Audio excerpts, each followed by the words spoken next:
Hello, today is Monday, February 3rd, and welcome to episode 409 of Fault Lines, the National Security Institute's podcast that gets you quickly up to speed 3 times a week on the national security and foreign policy debates shaking up America. I'm NSI Senior Fellow Morgan Vina, and I'm joined today by Deputy Director Martha Miller and Senior Fellow Jess Jones. So it's a new week, and we've got new policy changes in the Trump administration. On February 1st, President Trump announced significant tariffs on imports from Canada, Mexico, and China. The new policy imposes a 25% tariff on all goods from Canada and Mexico, with a reduced 10% tariff specifically on Canadian energy products. Imports from China are subjected to an additional 10% tariff. The administration justifies these measures as necessary to address issues such as illegal immigration and the influx of illicit drugs like fentanyl into the United States. In response, both Canada and Mexico have announced plans for retaliatory tariffs on U.S. goods. Canadian Prime Minister Justin Trudeau stated that Canada would impose 25% tariffs on $155 billion worth of American products. Similarly, Mexican President Claudia Sheinbaum indicated that Mexico would implement its own set of countermeasures. These developments have escalated tensions among the three nations, leading to concerns over potential trade wars and their impact on the global economy. So, Jess, let's start off with you. Clearly, tariffs, are appropriate in some places. We've got tariffs, on many countries. What are the unintended consequences of these tariffs on our neighbors? I think, first off, I don't think this news is that surprising to anyone on the show. President Trump has talked about tariffs for quite a while now. And so that the news headline isn't that surprising. I think he is running on this general feeling that Americans have kind of, they're on the losing end of a deal, right? And that could be in terms of Canada, Mexico, or really any partner, ally, or adversary that Americans are kind of getting fleeced over. So I'm really also interested, kind of in how this ends. He's using IEEPA under his authority to, like you said, stop fentanyl and illegal immigration. It's an emergency. But there really aren't any specific metrics. Like, what does Canada and Mexico have to do to be successful to get tariffs lifted, right? Canada, poor Canada, our neighbors to the north.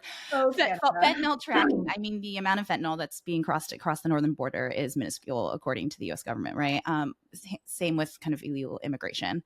But Canada has somehow roiled the Trump administration, and they find themselves kind of on the end of the stick with them. So, what does Canada have to do to get tariffs lifted? We're not really sure.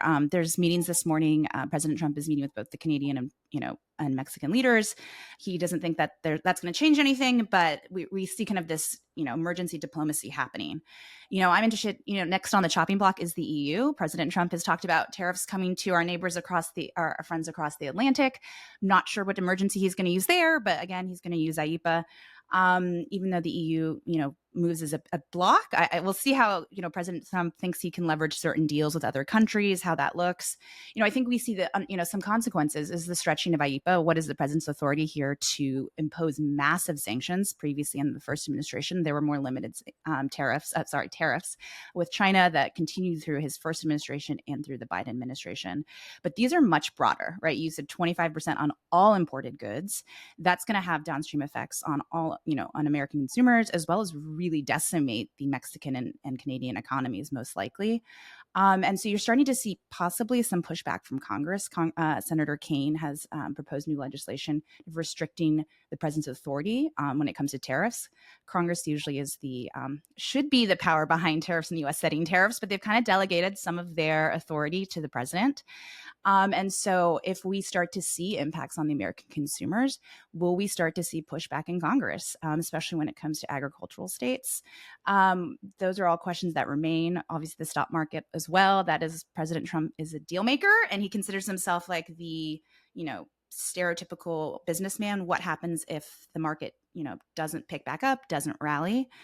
And then, as the U.S. leaves our partners when it comes to trade, who's going to step in and fill those gaps? The world is 7 billion people. We are a large market, but you're going to, if American goods are not being sold, someone else is going to step in to provide what we do not. And we talk a lot about China. How is China going to be able to leverage this opportunity as we rattle our trading partners across the world? Yeah, that was pretty comprehensive, Jess. Sorry, that was long. I drank my coffee this morning. We're done. You're on the roll. I'm here for it, Jess. Martha, turning to you. Do I need to go out to Costco and start like buying toilet paper in bulk here? Like, I'm genuinely concerned about like the timber and paper issue here that we're gonna potentially have in the United States. But also more than that, I mean, looking, Jess mentioned this could be just the start when it comes to tariffs, and looking to our European allies. I mean, we've already got major issues when it comes to U.S. defense spending in Europe, particularly in context of the war in Ukraine. We add sanctions, we add tariffs to the mix. Like, what does that do to our relationships with our allies in Europe, and more, I guess, taking sort of a macro approach here. What does this say about U.S. global leadership in general? Well, I think this is Trumponomics. This is a very Trumpian move.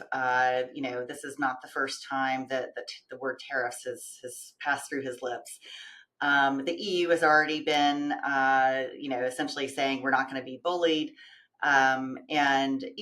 Look, his relationship with our European partners has been, precarious, since his first term. I think these partners have already been prepared for this. I think they already realize that they're going to have to step up in terms of defense. And if they want to support Ukraine, it will be, in large part up to the Europeans. They are unfortunately behind. Their economies are not doing well. I'm concerned that these tariffs actually will have a ripple effect across all economies, not just the United States. I mean, yes, to your point, things are going to be more expensive for the American consumers. Tariffs do not bring back manufacturing jobs. All it does is make companies pass the cost on to consumers, the very people who wanted Trump to lessen their economic burden, financial burden at home. So, so the markets have already responded to this, including European markets.